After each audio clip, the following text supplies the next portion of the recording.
3. C'était un bonhomme bleu, bleu marine, les oreilles jusqu'aux cheveux. J'imagine, il surveillait l'horizon, il dorlotait les poissons, il tutoyait les bateaux et même s'il se levait tôt, il chantait à plein poumon une drôle de chanson. Tu ne jettes pas ta poubelle dans l'eau de ton bain, tu ne fais pas la vaisselle dans la soupière des voisins, et la mer qui est si belle, garde-la bien, garde-la bien.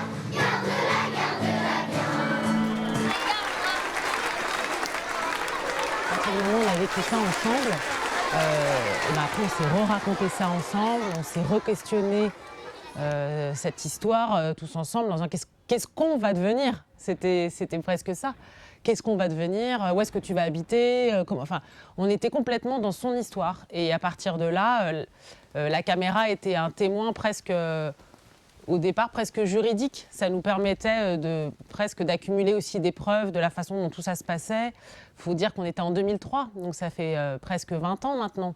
On n'avait pas l'habitude de voir ces images d'expulsion, donc la caméra était vraiment un outil de témoignage pur. Mon mari décédé de 3 années. J'ai pas de maison, j'ai pas rien du tout. Qu'est-ce qui m'a fait la Roumanie? Je vendais tous pour arriver ici la France, pour faire quelque chose pour les enfants. Mais elle a aussi compris son intérêt. On le voit dans le film quand elle raconte qu'elle a eu des problèmes à la frontière roumaine et qu'elle a dit aux douaniers je vais faire venir les reporters, etc. On comprend qu'elle a compris aussi la valeur de ça et le fait qu'elle puisse servir d'exemple pour toute sa communauté, quoi. Et puis ensuite, voir comment la vie va évoluer pour elle. On est lié de fait à cette histoire d'expulsion très fortement, et puis c'est évidemment intéressant de la suivre et de comprendre comment elle va réussir à rester ou non en France, parce qu'à l'époque c'est pas très clair. Voilà, donc on fait un premier film qui s'appelle Caravane 55, qui est sorti en 2003. Et puis ensuite... Quand la police arrivait sur les terrains, sur les bidonvilles, il y avait des caravanes et donc ils bombaient avec, avec des couleurs, les numéros de caravanes. Comme ça, dès qu'il y avait de nouvelles caravanes qui arrivaient... Des couleurs, c'est sympa, toi. Non, c'était noir, mais c'est pas grave. Non, bleu. C'était bleu? Bleu, rose, il y avait toutes les couleurs. Ils bombaient le numéro de la caravane, comme ça ils pouvaient dire, voilà, vous êtes là depuis combien de temps, vous venez d'arriver, etc. Et elle, c'était la 55. C'était... en 2003, elle est là, et en fait, c'était la caravane numéro 5, mais ils avaient bombé 2 fois, donc on voyait 55. Il y avait très peu de caravanes, il y en avait une vingtaine, et c'était comme une adresse, quoi. C'était devenu comme son adresse. C'était la caravane numéro 55 sur le terrain à HR.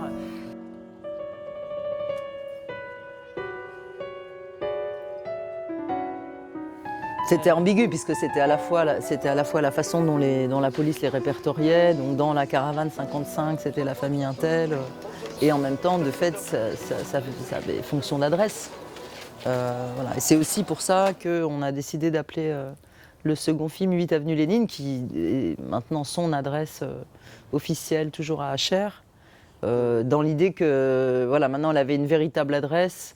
Et aussi on s'adressait aussi à elle de façon différente puisque elle était acceptée dans cette ville. En fait, dans un premier temps, on ne l'a pas abordé comme un deuxième film. On l'a abordé, en fait, Caravane 55, c'était un film qui avait existé, un 52 minutes qui avait existé pour la télévision. Et là, ce film-là, 8 avenue Lénine, dont on savait que ce serait un film pour le cinéma, on l'a abordé comme un film à part entière, donc c'est pour ça qu'on a repris des extraits de Caravane 55. Donc en fait, si vous n'aviez pas vu le 1, vous pouviez voir le 2 sans problème, parce que le 2 était le 1 plus le 2, quoi. C'est-à-dire qu'en fait, on a repris l'histoire du début, c'est-à-dire elle arrive en France, et ses enfants et elle sont là, et on fait un film sur l'école pour expliquer comment c'est l'école, et pendant ce tournage, l'expulsion arrive, on se cache dans les caravanes, on filme l'expulsion de l'intérieur, et tout le déroule. Nu mi-e hărungit cu cicula că ce să școală aici. Ia stai. Păi tu ce înțelege soavră lumea? Soavră, ce scrie? Păi vine le cărălii. Donc le premier film, effectivement, s'étalait sur 8 mois, 8-9 mois. Et là, il se déroule sur plus de 15 ans. Parce que voilà, on reprend les événements et tous les ans, on allait chez Salputza, pour la filmer. Des fois, elle nous appelait pour nous dire il se passe quelque chose, un mariage, des enfants, des choses, et on venait.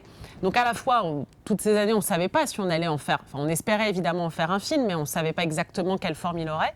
Donc on filmait, même pour elle, on lui redonnait les cassettes après, du mariage, enfin voilà, des choses presque de famille, quoi. Oui, on était là, on faisait quand même un peu partie de leur vie comme amis. Et puis on était quand même convaincus depuis le départ que regarder les choses sur un temps long, c'était vraiment intéressant.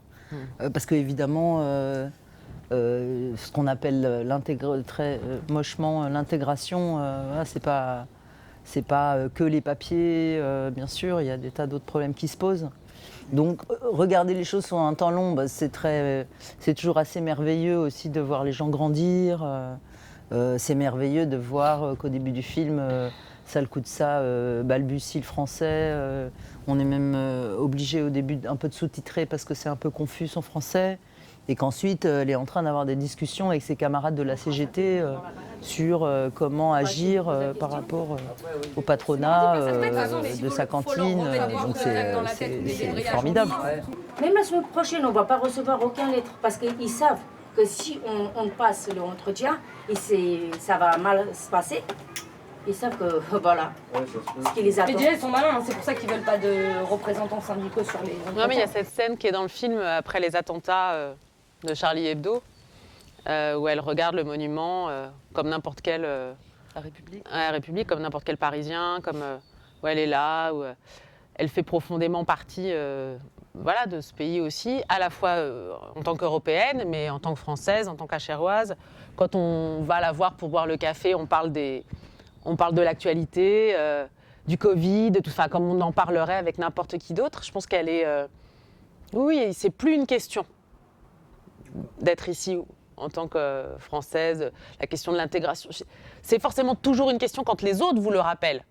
Parce que quand on voit ce qui se passe à la fin du film, etc., qu'on ne dévoile pas ici, mais quand on est ensemble, c'est plus une question.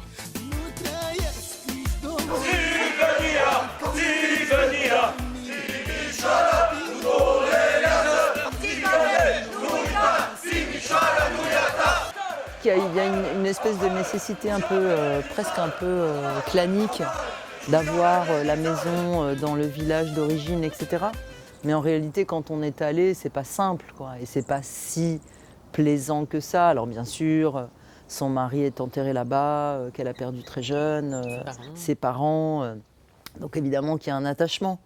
Mais j'ai jamais entendu Sale coup de ça dire que c'était une possibilité un jour de retourner vivre en Roumanie. À la limite, la seule, j'ai l'impression que aujourd'hui, c'est juste une possibilité de retranchement. C'est-à-dire qu'on fait quand même un 8 avenue Lénine, c'est quand même aussi un film où en toile de fond, on a une claire fascisation de l'Europe qui, bien sûr, nuit à des populations minoritaires comme celle des Roms.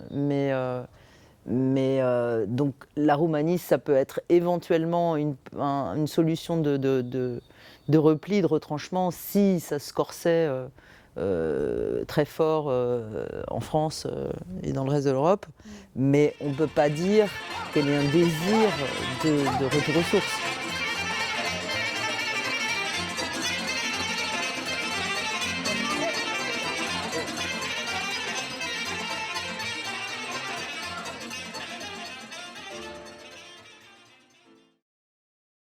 Et c'est vrai qu'il y a eu cette espèce de fiction du Rome migrant qui a été beaucoup entretenue, mais même au plus haut sommet de l'État, quoi, que ce soit Sarkozy quand il était président, Manuel Valls quand il a repris, voilà, en tant que ministre de l'Intérieur d'abord, ensuite Premier ministre.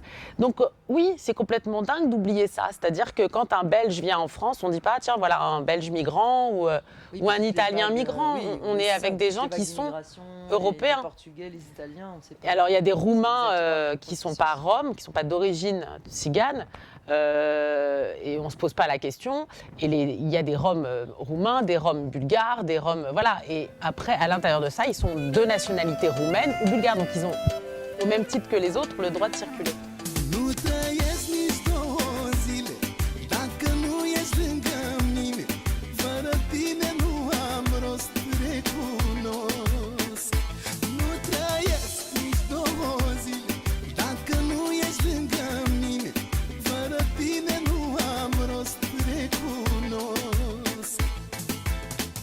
N-aș putea vreodată mă gândi